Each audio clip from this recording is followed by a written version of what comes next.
To be in the median or not to be?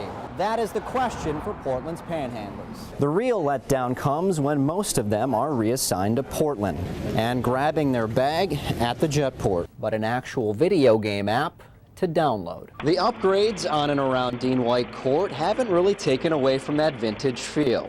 They've simply added color. In just a few hours, history will be made here at Portland City Hall. Portland Pirates goalie coach Mike Menard is in the Cumberland County Jail tonight after soliciting sex from a 13-year-old girl. Clearly, a lot has changed a year after the fatal house explosion here in Yarmouth. Olympic gold medalist Seth Westcott's biggest fears were confirmed this afternoon, given all the dark clouds circling around the Aaron Hernandez situation. Many members of the Portland Boxing Club have crossed paths with the older Zarnaya brother, Tamerlan. The $14 million budget gap at USM could result in the loss of 4 majors and as many as 50 faculty members. The $33 million renovation at the Cumberland County Civic Center is complete, but there's still no pro hockey team. Pretty much everything and anything that you can imagine that could happen in an open forum like this. How about this as a 20th anniversary present for the Sea Dogs? Joined by NASCAR driver Casey Kane. Casey, you were here back in 2007. What was it about Lima Land that brought you back?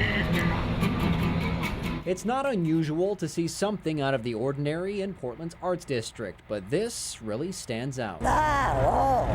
Just before 10 a.m., people walking in the area noticed the brick facade 5 stories up, pulling away from the building. I was walking up the street and somebody suggested I not walk down the sidewalk because the building's bowing out. Police and firefighters quickly shut down High Street. They're full-size bricks, so, falling from 40 feet is going to do some damage. Deputy Chief Robert Wasick says the building's safe. We don't see any structural damage. But he's not sure why this happened. The tentative plan is to get a crane in and take it down brick by brick. Just a blowout. The situation brought out all kinds of onlookers and theories as to why the building started to give way. Who knows what caused it to water to get in on the inside to make it bow out. While the building's owners have brought in engineers to make sure it's sound, it would be sound advice to find a different way getting to and fro downtown on Monday. I don't think I'll be going that way to go home. I'll go up further. In Portland, Csaba Sukosd,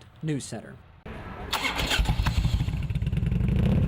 It's a marriage of my love of motorcycling and a desire to help. The picture of someone missing waves behind each of their bikes. Kurt Newton from Chain of Ponds hasn't been seen since 1975. Ayla Reynolds of Waterville disappeared in 2011. The ultimate hope is to find Ayla.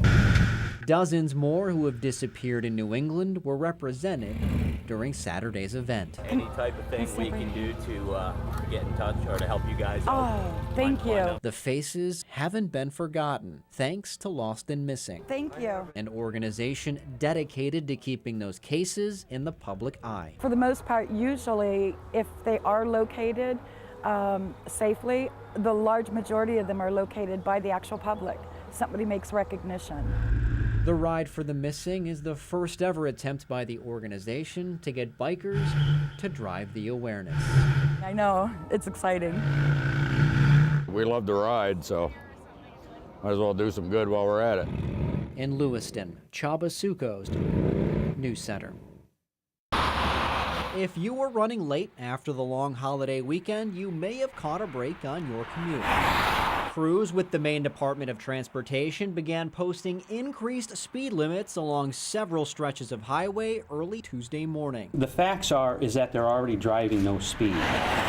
DOT Commissioner David Bernhardt says roughly 85% of drivers were already going to speeds they're raising the new limits to. The most important reason is because it's much safer on any road if the operating speed and the posted speed are closer together. Commissioner Bernhardt says the increases, which average about 5 miles per hour faster in most places, were made after careful study. There are some areas that will be unchanged for the same reasons while we're increasing the speed. Congested urban areas like downtown Portland, Augusta, and Waterville will not see speed increases, but many other roads will. I-295 from the Falmouth Town Line to the tolls in Gardner is now 70 miles per hour. The speed increased from 55 to 60 on I-195 between the Maine Turnpike and Old Orchard Beach, and on the Scarborough connector between I-295 and Route 1.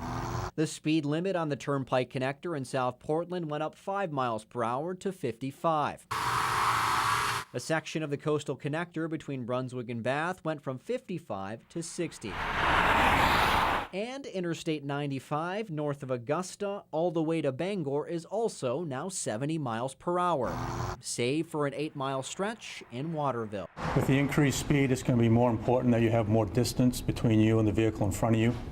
Reaction time may be the same, but the distance you travel in that same second and a half it takes you to react, you'll be traveling further. Colonel Robert Williams, chief of the Maine State Police, says drivers will also have to be extra cautious in poor weather. He says troopers will be out making sure people abide by the new posted limits. Well, the trooper has discretion on what they start stopping vehicles at. A lot of it depends on the driving conditions, the operator, and what they're doing.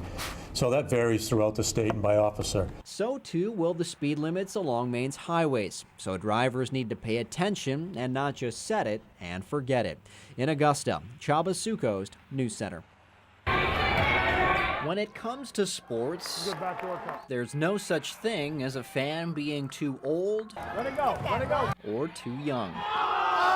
Ever since he was a baby, he started coming to our basketball games. He's the first 2-year-old I've ever seen that loves to watch basketball. And he is our #1 fan. Unfortunately, age also doesn't discriminate when it comes to less cheerful matters. Everybody was scared. It's horrible news to get, especially when it's someone that's 2 years old. Little Cody Bean was diagnosed with neuroblastoma, the most common infantile cancer. He started chemo about a month ago. It's definitely been tough at times. Having loved the Lady Vikings since he first laid eyes on them, the Oxford Hills girls gave him a much-needed assist. That couldn't have been more of a perfect pass. We felt like as a team, we needed to do something to give back to him. It started with an expression. Being strong is kind of the logo and the motto that we've kind of adopted. Where everyone is carrying a piece of Cody with them. He's not here in person, but we know that he's in our hearts and that all the girls have him in theirs. His health may keep him from attending games. Shoot it! Shoot it! But that doesn't mean the girls can't bring basketball to him. Here we go. Hi, Cody! We won. We did it for you. Feel better soon. We love you. Miss you, bud. See you soon. We're gonna do whatever we need to do, and we're just gonna get rid of it. We're gonna fight it. In South Paris, Csaba Sukosd, News Center.